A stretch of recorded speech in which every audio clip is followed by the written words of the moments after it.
Haala nageenya yeroo ammaa naannoon Walloo keessa jirtu akkamitti ilaaltan?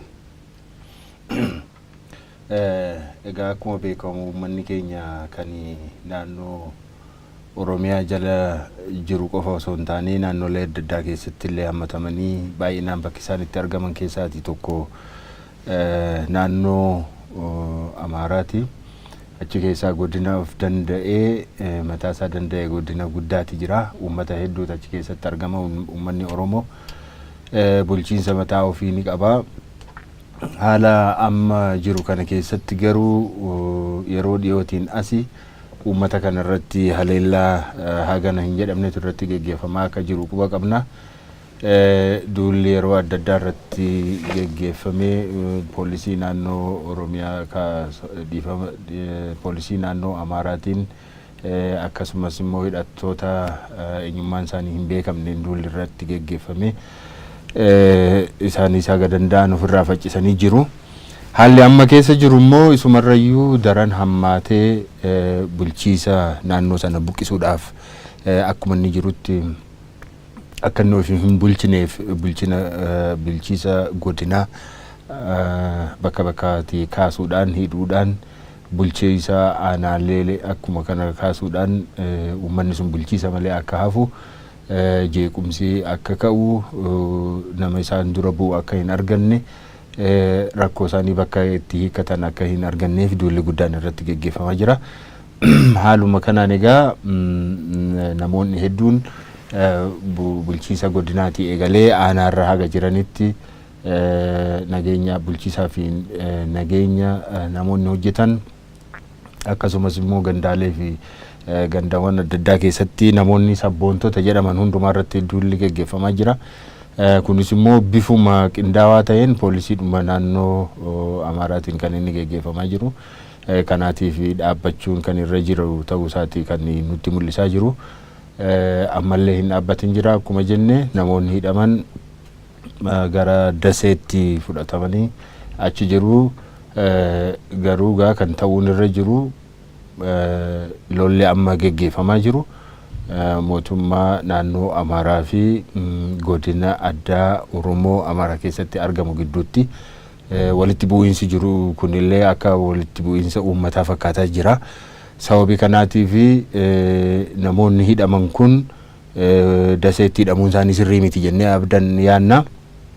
Sababiinsa qaamumti tokko duulas namarratti geggeessee uummatas buqqisee ofii isaatiinis immoo qabee dhaqee hidhee ofii isaaniis immoo adda baafatee ofii isaatiin seeratti dhiheessee seera dhugaatu seera qajeelaatu argama jennee hin abdannu hin amannu. Sababii kanaatiif dhimmi kun dhimma federaalaati. Dhimmi kun dhimma guddaa. Dhimmi kun dhimma uummattoota guddaa lamaan gidduu jirudha. Kanaatiif waan salphaatti ilaalamee akkuma eenyuyyuu akkuma yakkamaa tokkotti mana murteetti dhiyeessanii yookaan poolisiitiin qoratsanii ka callisanii dhiisan miti. Maaliif egaa akkuma nama dubbadde poolisiin ka qabee geessu kunis ka umarratti duulaa turedha. Dabalatee ammoo poolisiin kun sirriitti adda baafatee yakka kana adda baafateetu bilisa ta'ee walaba ta'eetu haqa kabachiisa ka jedhu amantaa hin qabnu. Seerri ni kabajama haala kanaan jenniin amannu. Sababii kanaatiif ammallee mootummaan federaalaa kana keessa gidduu galuu qaba jennee amanna nuti. Waajjirri abbaa alangaallee waajjirri abbaa alangaa muummichaa kana keessa galuun baay'ee barbaachisaadha. Ministeerri nageenyaallee ministeerri nagaallee kana keessa galuun barbaachisaadha. Haga biiroo waajjira muummicha ministeeraatti dubbiin kun xiyyeeffannoo argatee rakkoon kun dafee hin hiikkatu taanaan gara rakkoo bal'aatti illee ka deemu ta'uu isaati kan natti mul'atu anaan.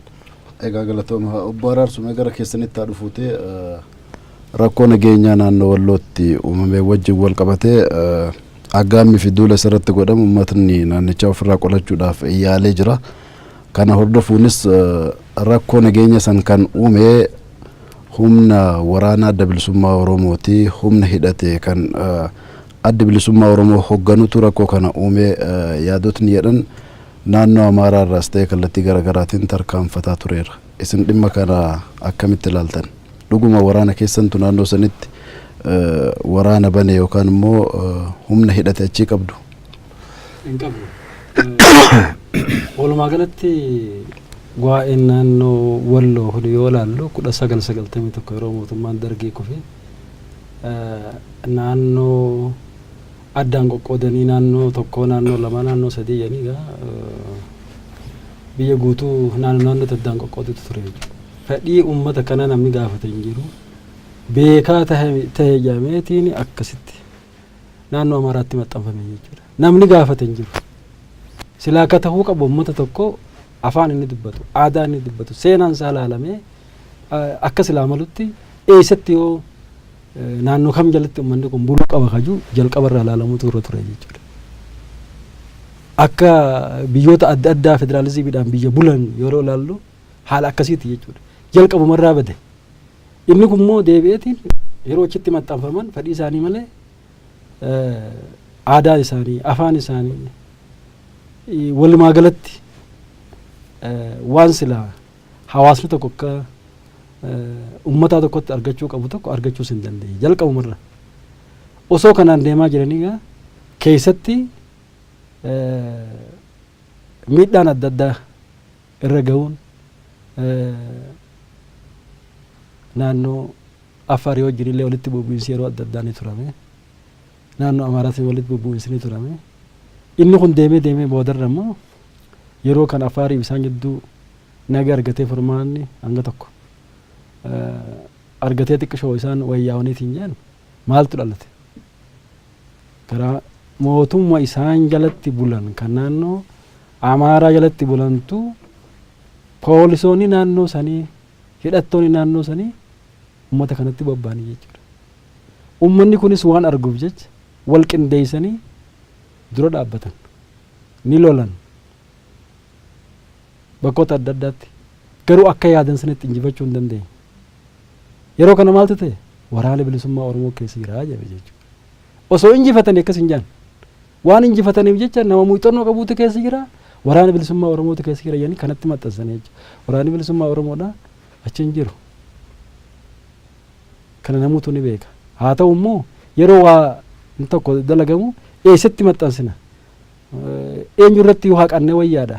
Kamitti yoo maqaa balleessuudhaaf eenyutti yoo waan kana achi darbine maqaa kana gara biraatti oofne uummanni kunis eegaa waraana bilisummaa Oromoo keessa jiraate mootummaan xiyyeeffannaatti kenneetiin sabboontootaa fi warreen sila dhugaa dubbatan nuti miidhaa kanaan dura geeyyanii himatanii woroorroo silaa irratti deemus diidanii sabboonummaan itti dhagahamu namoota jajjaboo keessa jiran kana keessaa funaananii maqaa adda bilisummaa Oromoodhaatiin isaan kana miidhaa irraan gahuudhaaf shira qindaa'e malee waraanni bilisummaa Oromoo wajjin jiru jechuudha. Kanaaf haalli ammaan tana deemaa jirulleen maaliif afaan qabattanii cal jettaniitiin waa tokko osoo hin dubbanne yeroo isin ajjeefne yeroo isin godaansifne yeroo miidhaa meeqa sanirra gahu cal jettanii maaliif nu jalatti hin bulle kajuu fi naannoon Amaaraa ta'e jedhameetiin uummata Oromoodhaa kan qulqulluu naannoo sanitti bara dheeraa nagayaan bulaa ture. Bara dheeraadhaaf nagaa ture. Guyyaa 27 kana naannoo sanitti nagaumaan waliin jiraachaa turanii deebi'ameetiin booda kana maaltu dhalate haaratti jennee olaallu maquma Oromoodhaatu as keessatti hin kaasina kayu kan nuti amma argaa jirruu fi odeessa akka qabnutti uummanni naannoo sanitti naannoo addaa kan uummata Oromoodha qobsumaan akka Oromoodhaatti mirgi isaaniitiif hafeemi aadaa isaaniitii fi seenaa isaanii walumaa galatti waan silaa barbaadan akka Oromoo tokkotti mul'atanii naannoo san jiraachuu warran barbaanneetu kana irratti hojjechaa jira jechuudha. Walii galatti gaa qorqalbii isaanii kana cabsanii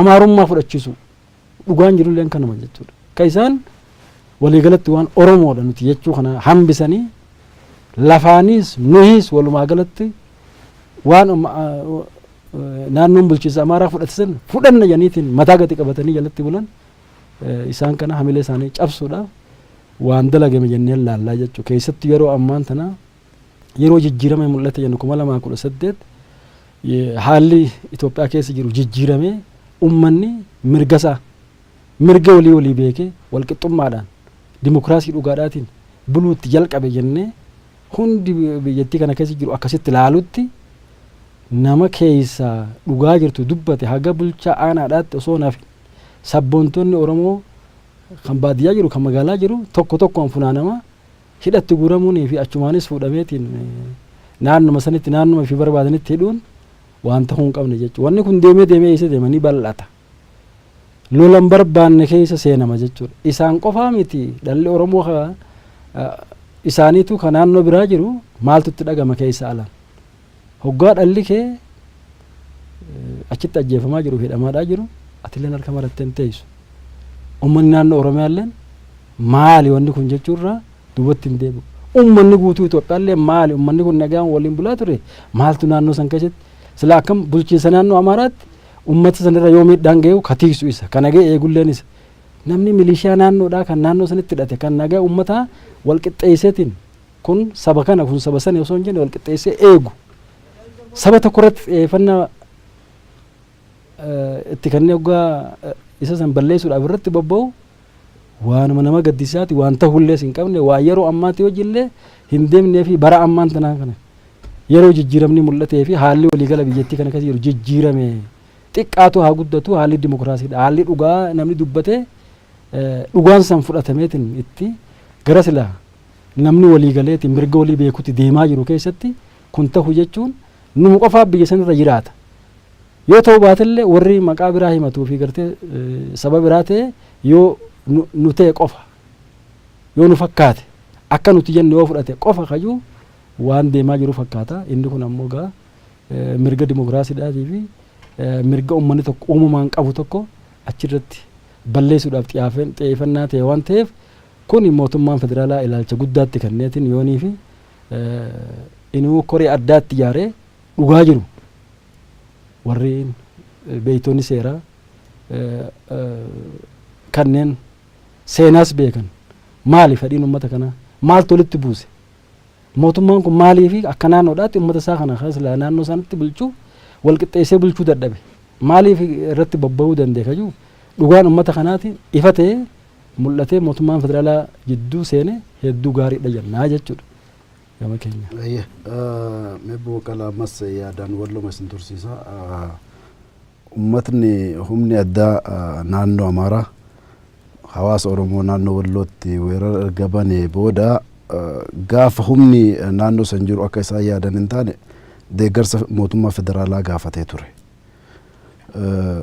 Humni federaalaa akkuma achi dhaqee haala jiru adda baaseen booda waraanni raayyaa ittisa biyyaa waraana kana kan bobbaase kan hoogganaa jiru duula kan bane humna addaa naannoo Amaaraatii ibsa jedhu ifatti baasee ture. Odeeffannoo amma rakkoo nageenyaa amma yeroo ammaa kana hidhaa naannoo Walloo jiru wajjin wal qabatee odeeffannoo jiruun bulchiinsi mootummaa naannoo Amaaraa ifatti duula kana keessa harkaan qabu jedhee of qulqulleessee jira. Hoogganaan bulchiinsaa fi nageenyaa naannoo Amaaraa Allabal Amaaraan duula kana kan gaggeessaa jiru opereeshinii kana kan hoogganaa jiru waraana mootummaa federaalaati raayyaa ittisa biyyaa jira poolisiin federaalaa jira qaama nageenyaa federaalaati. Achi keessatti gaheen poolisii yookaan immoo humna addaa naannoo Amaaraa deeggarsa kennuudha waan jedhu nuuf deebisaniiru. Kanaaf humni waraanni raayyaa ittisa biyyaa gaaf jalqaba seenee qoratu duula kana kan bane humna addaa naannoo Amaaraati jedhee ifatti ibsa baase. Har'a ammoo qe'ee keessa deemee hoggansa naannoo sanii hoggansa godina aanaa gandaa fi qeerroof qarree yoo walitti qabee manguddootni osoo hin hafin yoo walitti qabee mana hidhaatti guuru dhimmootni lamaan kunniin waliif faallaadha. Akkamitti ilaaltu sun akka nama siyaasaatti? Egaa walitti bu'insi kun egaa jalqabameeti xiqqoo bubbulee jira. Wayita sana akkumatti kaaste raayyaan ittisa biyyaa gidduu seenee waan sana qorachuudhaaf adda baafachuudhaaf wayita yaalu weerarri kun guutummaadhumatti kan inni geggeeffame humnoota hidhattoota mootummaa naannoo Amaaraatiin akka hoogganamuu fi kana keessaati akka harki isaanii guutummaatti akka keessa jiru adda baafatee jira. Eega waan sun ta'een booda ibsa kana eega dhaga'aniin booda akka nutti fakkaatutti namoonni siyaasaa fi bulchiinsi naannoo Amaaraa eegasiitii hin teenye haga danda'anitti waraana ittisa biyyaa kana raayyaa ittisa biyyaa kana haga danda'aniin gara isaaniitti fudhachuudhaaf gartuu isaanii akka isaan qabatan ejjennoo isaanii akka isaan jijjiiran gochuudhaaf yaaliin godhamaatuma ture. Bakka sanatti akkuma beekamu uummanni Oromoo naannoo Amaaraa keessa jiru paartii illee hin qabu. Paartii ka bakka bu'u ka mirga isaa falmuuf ka bakka tokkotti marcuma qabatee bakka isaa ka dubbatu illee hin qabu. Oromoonni achi jiranii Oromoo isaanii otoo jiranii paartii uummata Amaaraaf ijaarame jalatti miseensa ta'anii kan isaan jiran buusiis kan isaan buusan marcumni isaaniis akkuma sanaan qabamee jira jechuudha. Kanaatiif guutummaadhumatti bakka bu'iinsa hin qabu uummanni sun. Biyya san keessatti akkasumatti gatamee dagatamee ka dubbatuuf bakka hin jirretti ofuma isaatiin haguma danda'e sabboonummaadhuma isaatiin tattaafachaadhuma eenyummaa isaa eeggachaa akka jiraateedha malee paartii takka illee hin qabu jechuudha. Kanaaf hojiin qixa siyaasaanis karaa waraanaanis karaa hundumaa kallattii hundumaatiin irratti hojjetamaa tureera haga ammaatti jechuudha. Ammas akka nuti quba qabnutti odeessa nuti qabnutti humna nageenyaa naannoo Amaaraatiin guutummaadhumatti hojiin kun kan hojjetamaa kan jiru jechuudha. Ka agarsiisu kan maal godhu kan uummata keessa seenee waa hundumaa kan hojjetu isaan ta'uu isaaniiti kan nuti quba qabnu jechuudha. Kanaaf raayyaan ittisa biyyaa bakka kaleessa ture gartuu maleessa akkuma kaleessa ture saniin itti fufuu dadhabuunsaa waan nama gaddisiisuudha. Hundumtillee irra deebi'ee qorachuu kan irra jirudha jenneeti kan nuti amannu. Ammatti garuu uummanni kun haala inni keessa jiru haala sodaachisaa fi eenyummaa saba sanaa balleessuudhaaf tattaaffii godhatamaa jiru. Yoomiyyuu caalaa isa bara durii dur tureetiin olitti gaggeeffamaa kan jiru ta'uu isaati kan nuti arginu. Tarkaanfii inni jalqabaa kan nuti argine amma hooggantoota isaanii namoota isaan bulchan ka ofuma isaaniitiin muudan ka uummanni tole jedhee fudhatee ittiin gaggeeffamaa ture isaaniin fuudhanii bakka illee hin buufneef waan nama dhibu keessaati wanni jiru akka odeessa jirutti yoo ilaallee fi bulchaa godinaa wayita qabanii hidhan bulchaa godinaa gara biraallee bakka hin buufne. Humna nageenyaa hojjetoota humna nageenyaa wayita fuudhanii wayita mana hidhaatti geessan bakka isaaniillee nama biraa hin buufne. Hojjetoota gandaa hojjetan aanaarraa hojjetan namoota isaanii hin geggeessan wayita mana hidhaatti geessan bakka isaaniillee nama hin buufne. Kana jechuun maal jechuudha? Uummata kana guutummaadhumatti gallakkisanii ofii isaaniitiin akka duriitti deebisanii cabsanii bituudhaaf yaalii godhamuudha jechuudha. Kanaaf yoo laalle amma lammiiwwan yookaan immoo sabummaan isaanii Amaara ta'e Oromiyaa keessa jiran amma bakka hundumaallee ta'anii miseensa adeepaa ta'aniiti kan isaan jiran. Oromoon garuu haga sana kumaatama meeqaan lakkaa'amu garuu miseensa odeepaa ta'uu dadhabeeti jira. Yookaan miseensa kaafaa ta'uu dadhabeeti jira yookaan miseensa abaa ta'uu dadhabeeti jira. Miseensa saba biraa ta'eeti jira jechuudha. Eenyummaan isaa ammallee hin kabajamneef akkuma sila jaalala arsuun kaasuu dhaaf yaale jalqabumaa jalqabeeti kabadde dubbiin. Durumaanuu achi jalatti maxxanuun sirrii hin turre eega maxxanee immoo eenyummaan isaa bifanni ittiin eegamu sirriitti lafa kaa'amuu turre ture. Kun illee lafa hin kaa'amne jechuudha. Kanarra darbameetoo asitti saba buqqisaa, saba dhiitaa, saba hidhaa eenyummaa isaa balleessaa kan bakka biraa jiru immoo eenyummaan saba keenyaa uummata keenya nuuf kabajamu jedhanii dubbachuun waan wal faallessuudha isaanumaafiyyu jechuudha. Waan wal faallessuudha. Kanaaf kun akkuma jaalala arsoon amma kaase bakka sana irratti illee kan raawwatu miti. Achi irratti illee kan dhuumu miti. Dubbiin kun dafee hiika hin argatu taanaan gara uummataatti deema, gara biyyaatti deema, gara biyya fudhatee gadi bu'uutti deema dubbiin kun. Kanaaf mootummaan federaalaa osoo yeroo hin fudhatin kana gidduu galuu qabu. kun rakkoo uummattoota gidduu yookaanis immoo rakkoo sabummaa irratti hundaa'edha kun. Kanaaf bakki inni itti ilaalamuu jirus immoo yookaan gara mana maree federeeshinii dhufuu qaba. Wantoonni akkasii yoo isaan uummattoota gidduutti yookaan rakkoon uumame uummattoota ka ilaalu yoo ta'e ka ilaalu mana maree federeeshinii ta'utu irra jira. Malee ofii isaaniitti buqqisaa, ofii hidhaa, ofii akka fedhan taasisaa, dhaqaniis immoo mana hidhaa ofii keessatti galchanii poolisii ofiitiin gaafatanii daanyaa ofiitti dhiyeessanii murtee itti kennuu jechuun kun wanna ta'u miti, wanna fakkaatu miti. Kanaaf biyya qabna jechuunis hin danda'amu. Nuti sababii Oromoo ta'eef osoo hin taane eenyullee yoo ta'e mirgi isaa biyya kana keessatti kabajamuun yoo irra jiraate mirgi isaa sirnaan kabajamuufiitu irra jiraata akka heera biyyattiitti jechuudha. Kanaatiif uummanni kun bakka bu'iinsa isaa dhabeera, hooggantoota isaa dhabeera, sabboontoota isaa dhabeera. Karaa irra darbee irra kutee gara Finfinnee isa ta'u bakka biroota karaa irra deemullee dhabeeti jira. Akka kaleessa amma odeessa qabnutti namoonni abbootiin qabeenyaa daldalaaf karaa kanarra deema Shawaa Roobiititti qabamanii hidhamanii jiru. Kun maaliif ta'a? Daldaltoonni biyya biroo biyya addaan kutanii eessaayyuu kutanii eessaaf eessa deemanii wayita isaan daldaluu danda'an daldaltoonni sabummaan isaanii Oromoo ta'e Walloo keessa jiraatan sababii maaliif mirgi isaanii kan inni sarbamuuf jechuudha. Bifa kanaatiin mirga saba tokko haala kanaan durallee ta'ee hin beekne dhiita bakka bira nama jiran namoota muraasaaf mirga falmuu jechuun waa waliin deemu miti. Kanaaf kuni dhiibbaan isaa bakka tokkotti duwwaatti kan raawwatu miti, ka biyya hundumaa waliin ga'udha. Kanaatiif mootummaan naannoo Amaaraallee irra deebi'ee kana yaaduutu irra jiraata. Mirga isaanii kabachiisuudhaaf adeemuun irra jiru hundumaa deemuutu irra jiraata. Akka heeraa fi seera biyya kanaatti bulchuutu irra jiraata. Kunis immoo ooleetuun buliin hojiirra ooluu qaba. Mootummaan federaalaallee callisee ilaaluu hin qabu kan jedhu yaada qabna. Uummanni Oromoollee kana sirnaan beekuu qaba. Kanaan sirnaan beekuu qaba. Barbaachisaa ta'ee jennaan mirgi saba kamiyyuu akka inni kabajamu akkuma gaafachaa ture ammallee gaafachuun dirqama ta'a jechuudha. Galatooma.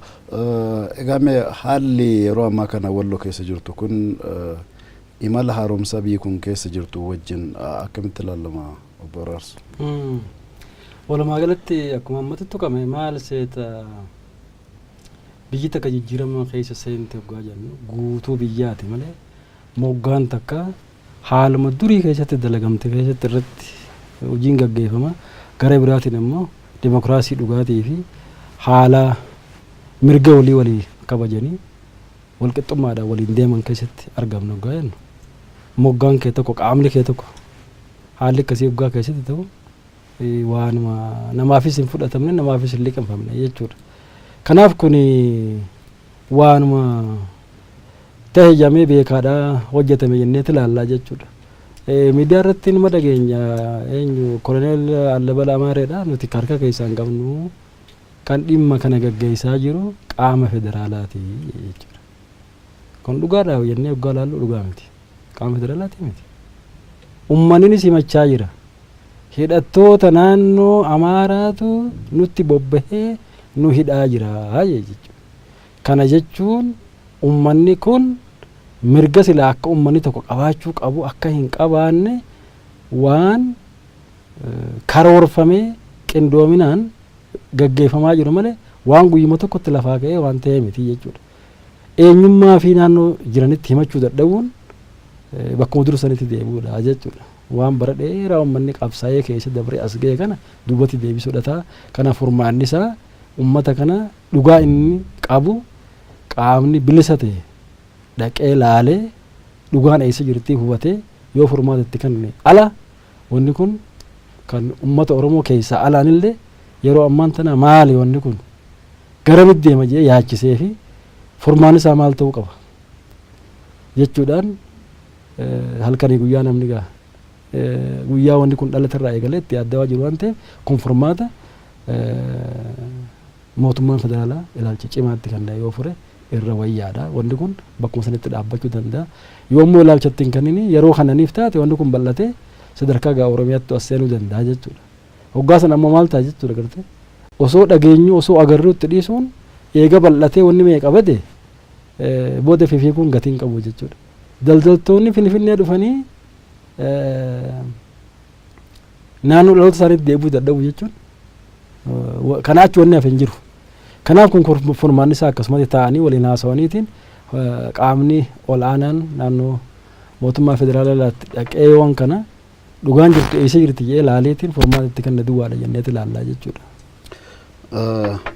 Egaa uummatni kun haala ulfaataa keessa jira yeroo ammaa kana jumlaadhaan kan mana hidhaatti guuramaa jiru qeerroo qarreen hoggansi isaa osoo hin hafin sadarkaa bulchiinsa naannoo sanii diiguutiin odeeffannoo jiruun mana hidhaatti kan guuramaa jiran. Uummatni Oromoo Oromiyaa keessa jiru dhimma kana akkanumatti taa'ee ilaaluu qaba. Maaltu irraa eegama?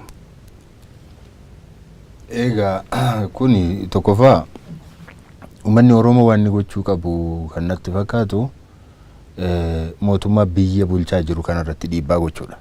Keessumaa dhaabaa ODP irratti dhiibbaa gochuun barbaachisaadha. Maaliif ODP'n amma biyya kan keessatti gurmaa'ee paartii biyya bulchuu qaama paartii biyya bulchuu ta'ee haga jirutti mirga Oromoota bakka hundumaa jiranii kabachiisuutu irraati eegama. Fakkeenyota hedduutu jira. Dhaabbileen hedduun bakka miseensonni isaanii jiran dhalataan isaanii jiru bakka hundumaatti mirga isaanii kabachiisaa jiru. Uummata hamma kana ga'u miseensummaan isaanii anaaf ta'uullee qaba jedhellee hin gaafanne ODP. Kana gaafachuun dirqama. Oromoo ta'ee miseensa adeebaa ta'uu jechuun kofla kun salphina ofumayyuu. Oromoo ta'ee ani miseensa Amaaraati paartii Amaaraati jechuun maal jechuudha? Ani ana miti jechuudha. Kanaatiif miseensummaan isaaniillee akka qaamaattillee odeeffaa jala kan isaan galuun irra jiru. Bakka jiranitti miseensummaa isaanii gara kan deebi'u. Eega akkana ta'e immoo mirga isaanii guutummaatti dhibbatti kabachiisuun dirqama. Naannoo isaanii ofiin bulchuu yeroo isaan yaalaa jiran kanatti naannoo isaanii diiguu jechuun maal jechuudha? Eenyutti haa himatu uummanni kun? Paartii hin qabu. Kan isa ajjeesaa jirtu, kan isa buqqisaa jirtu, kan isa diigaa jirtu dhaqee himata. Eenyutti himatame? ODP'tti akka dhufeen manni Oromiyaa naannoo Oromiyaa jala jedhamtu jala hin jiru dabalatee immoo miseensa miti. Miseensummaa isaa as miti. Maal uummata kanaaf namumti dubbatu yoo dhibe isaanumtillee yoo ka dubbatuuf yoo dhibillee isaanumtillee yaadanii akka namaatti akka lammii biyya kanaatti tiriit gochuutti laaluu turre. Kanaafi dhiibbaa guddaa ODP irra kaa'uun barbaachisaadha. Saba isaatii, uummata isaatii, lammii isaatii mirga isaa kabachiisuuf dirqamadha. Yoo kana ta'uu baate uummanni paartii bira deeme mootummaa bira dabre gara ofii isaatii mirga obboleessa isaatii kabachiisuutti deema jechuudha. Kanarraan gahuun immoo barbaachisaa miti. Kanaatiif tarkaanfiin inni dura uummatatti waan kana beeksisuudha. Rakkoo jiru kana sirnaan beeksisuudha.